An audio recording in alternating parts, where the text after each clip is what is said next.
शिवशाहीचं सरकार आहे, एकनाथराव शिंदे फडणवीस साहेबांचं सरकार आहे, हे अजितदादाचं सरकार आहे. सामान्य माणसाला न्यायच मिळेल, अन्याय होणार नाही.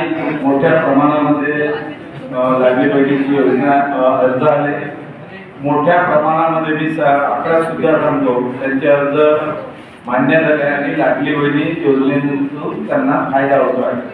काँग्रेस, राष्ट्रवादी काँग्रेस, शरद पवार गट आणि उभाटाचे काही कार्यकर्ते, नेते, मुख्यतः नेते हे मित्रांना हाताशी पकडून या योजनेच्या विरोधामध्ये हायकोर्टात जाऊन या ठिकाणी याच्यावर पुन्हा बंदी घालण्याचा प्रयत्न करत आहे. लाडली बहीण योजनेमध्ये घरकाम करणारे किंवा सामान्य घरातील महिलेला तिच्या संसारात थोडाफार हातभार लागून आणि महिलांचं सक्षमीकरण व्हावं, सबलीकरण व्हावं, सन्मानपूर्वक तिला जगता यावं, तिच्यामध्ये शैक्षणिक दर्जा तिच्या घरच्या मुलींचा उंचावावा, यासाठी महाराष्ट्र सरकारने आणलेली ही योजना आहे. मी माननीय एकनाथराव शिंदे, देवेंद्र फडणवीस साहेब आणि अजित पवार दादांचं जिल्हा भाजपच्या वतीनं अभिनंदन करतो. आणि काँग्रेसवाल्यांनी नागपूर जिल्ह्यातल्या सर्व लाडक्या बहिणींची माफी मागावी, जाहीर माफी मागावी, आपलं नाक रगडावं अशा प्रकारची मागणी करतो. नेत्याचं नाव काय, ज्यांनी पिटिशन दाखवली त्यांचं नाव काय आहे? आणि अनिल वडपल्लीवार हे ते पिटिशन टाकणारे आपल्या जिल्ह्यातील सर्वांना माहीत असलेले काँग्रेसचे कार्यकर्ते आहेत आणि त्यांचे मित्र, ते कोणाचे मित्र हे माहिती आपल्याला. सुनील केदार साहेब जे काँग्रेसचे नेते आहेत त्यांचे ते परमप्रिय मित्र आहे अनिल वडपल्लीवार. आज नाना पटोलेंनी म्हटलं की वडपल्लीवार जी काँग्रेसशी संबंधित नाही, काँग्रेसचे सदस्यही नाही. नाना भाऊंना ते सन्मान्य अध्यक्ष आहेत त्यांच्या पक्षाचे. नाना भाऊ अध्यक्षांच्या आडून अनेक गोष्टी या काँग्रेसमध्ये चालत असतात.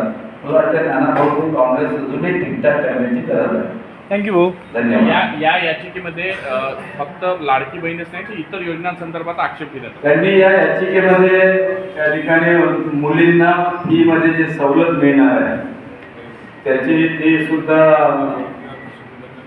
ते बघा, अनिल वडपल्लीवार जी भाषण देत आहे आणि काँग्रेसचे नेते सुनील केदार साहेब बाजूला बसलेले आहेत. असे अनेक लोक आहेत जे अत्यंत दोघं परमप्रिय मित्र आहे आणि त्यामुळे अनिल वडपल्लीवारने याचिका करणं आणि सुनील केदार यांनी करणं याच्यात काय फरक आहे? त्यामुळे सुनील केदार काँग्रेसचे नेते म्हणजे एका अर्थाने काँग्रेसच ही आमच्या लाडल्या बहिणीच्या संसाराच्या आड येत आहे.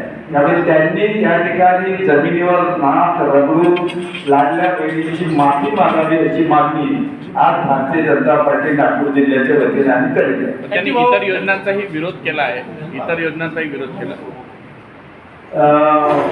ह्या ज्या इतर योजनांमध्ये सुद्धा भीती, काँग्रेस, राष्ट्रवादी काँग्रेस, शरद पवार उभाटामध्ये निवडणुकीच्या दृष्टीने अत्यंत भीतीचं वातावरण आहे. या सगळ्या ज्या योजना आहेत सर्वसामान्य लोकांसाठीच्या आहेत.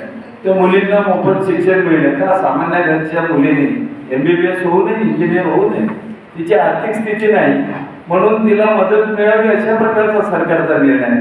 या राज्यातल्या शेतकऱ्यांना मोफत देत हा म्हणजे शेतकरी राजा हा सर्वांचा उदरपोषण करणार आहे आणि त्याला जर मोफत वीज देत असेल तर एवढा क्रांतिकारी निर्णय दुसरा राहूच शकत नाही. असे जे सगळे निर्णय आहेत त्या सर्व निर्णयामुळे आता काँग्रेस, राष्ट्रवादी काँग्रेस उभाट हादरलेले आहे. त्यांना वाटते आपण विजयापासून कोसो दूर दररोज जातो आहे आणि म्हणून अशा प्रकारचा त्यांच्या अनिल वडपल्लीवार सारख्या काँग्रेसचाच कार्यकर्ता आहे. अरे हे तर निवडणूक प्रमुख होते अनिल वडपल्लीवार, सुनील केदारांचे.